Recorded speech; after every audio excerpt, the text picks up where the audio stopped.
பாரதி நினைவுகள் பற்றி உரைத்திட வந்தேன். ஆளுமை மிக்க அரங்கின் முன் சிறுமியின் வணக்கங்கள். சேற்றின் மத்தியிலே செந்தாமரை மலர்ந்தது போல், முட்களின் நடுவினிலே மோகன ரோஜா எழுந்தது போல், உவட்கடலின் நாளத்தில் ஒளிமுத்து வளர்ந்தது போல், கெட்டைய புறத்திலே பாரத பூமியிலே பாலும் வறுமையின் தாயின் மடியினில் பாரதி பிறந்தார். கொஞ்சம் குழந்தை பருவத்திலே ஆருயிர் அன்னையை இழந்தார். அறிவு கனிந்த தந்தையார் மூலம் அரிய தமிழ் நூல்களை பயின்றார். புதுமை தாகமும் புரட்சி எண்ணமும் கொண்ட பாரதி ஆயிரம் ஆயிரம் கவிதைகளை புனைந்தார். வள்ளுவனைப் போல், கம்பனைப் போல், இளங்கோவைப் போல் பூமிதனில் எவரேனும் பிறந்ததில்லை என தமிழின் பெருமையை பறைசாற்றியவர். அவர் கவிதை வழியை புரிந்து கொள்ள அவர் கால வழியை அறிந்து கொள்வது அவசியம். அடிமைத்தனம் மூன்றிக் கிடந்த பாரத தேசம் தண்டுகள் அழிவுற்றாலும் தாமரை கிழங்குகள் அழிவதில்லை என்ற நிலையில் பண்பாட்டு வேர்களில் பாரதம், சுதந்திரம், தேசியம் என்ற உணர்வுகள் விரிந்து கிடந்தன. நாட்டின் மரபுகளையும் ஞான மொழிகளையும் தத்துவ தரவுகளையும் தூசி துடைத்து நிகழ்காலத்தை விளக்கிக் கொள்ள முற்பட்டார் பாரதி. பாரதி என்ற அக்கினி குஞ்சின் சுட்டு விரலுக்கும் கட்டை விரலுக்கும் இடையில் கட்டுப்பட்டிருந்தது தமிழ். அவர் பேணை முனையில் புள்ளிகள் கூட அள்ளிகளாக பூ பூக்கும். இந்த பிரபஞ்சத்திற்கும் மனித குலத்திற்கும் இடையில் ஒத்திசைவில் பிணையப்பட்ட பக்தி காவியமாய் அமைந்தது அவர் கண்ணன் பாடல். தேசத்தின் தெருவுக்கு தெய்வத்தை இழுத்து வந்தார் மகாகவி. இந்த பூவுலகத்தில் உள்ள எல்லா உறவுகளையும் இறை உணர்வின் பரவசமாக உணர்த்தி உணர்வு பூர்வமான காதல் பாடல்களாகவும் அதே சமயம் பக்தி மற்றும் வேதாந்த பாடல்களாகவும் படைத்தார் அவர் கவிதைகளை.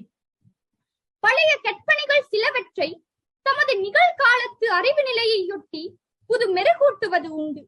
அதுபோல பாரதி மொழியால் தன் தேவையை ஈடு செய்யாமல் மொழியால் காலத்தின் தேவையை ஈடு செய்த கவிஞனாய், காற்று வெளியிடையே கண்ணம்மா என்று, பாயும் மொழி நீ எனக்கு, பார்க்கும் விழி நான் உனக்கு என கண்ணம்மாவை தன் காதலி உணர்வாக படைத்தார்.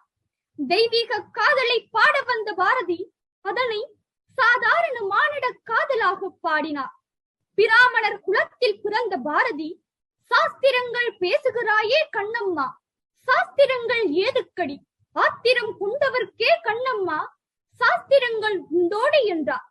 ஒருவர் இடரில் உதவும் போதும், பசித்திருக்கும் போது உணவு தரும் போதும் தெய்வத்தை கண்டோம் என கூறுவது உண்டு. அதுபோல பாரதி கண்ணனை அழைக்கும் பொழுதினில் போக்கு சொல்லாமல் அரை நொடிக்குள் வருவான். மழைக்கு குடை பசி நேர துணவென்றால் வாழ்வினுக்கு எங்கள் கண்ணன் என மானிடத்தையும் தெய்வீகத்தையும் ஒன்றாக இணைத்துக் கொண்டார். தெய்வம் ஆண்டவனாகவும் மனிதன் பணியாளனாகவும் இருக்கும் ஆழ்வார் பாடல் மரபை மாற்றி புரட்சி செய்தார் பாரதி. கண்ணன் என் சேவகன் எனும் பாடலில் நண்பனாய், மந்திரியாய், நல்லாசானாய், பண்பிலே தெய்வமாய், பார்வையிலே சேவகனாய், எங்கிருந்தோ வந்தான் இடைக்குலச்சாதி யான் என்றார். இங்கிவனை ஞான் பெறவே என்ன தவம் செய்துவிட்டேன் என கண்ணன் தன் வீடு தேடி வந்தமையை குறிப்பிடுகின்றார். மரபு வழி அலங்காரங்களை பொன்னே போல் போற்றி தனது கவிதைகளை புது மெருகூட்டி புது நயமூட்டி அவை புது பொலிவுடச் செய்தார். சின்னஞ்சிறுகிளியே கண்ணம்மா, செல்வ களஞ்சியமே, அள்ளி அடைத்திடவே என் முன்னே ஆடி வரும் தேனே என கண்ணம்மாவை தன் குழந்தை உணர்வாக படைத்தார். நிலாமுட்ட விளையாட்டின் நேரடி வர்ணனையாய் தமிழ் அமைந்த போது பாமர மக்களின் பசி விண்ணப்பம் எழுதுவதற்காக தன் கவிதைகளை படைத்தார் பாரதி. மதம் கொண்ட யானை ஒன்றினால் தூக்கி எறியப்பட்டு மரண திரையினுள் அவர் பூத உடல் மறைந்தாலும் புகழுடல் நூற்றாண்டுகளை கடந்து இன்றும் நம்மோடு வாழ்கிறது. வாழ்க பாரதி!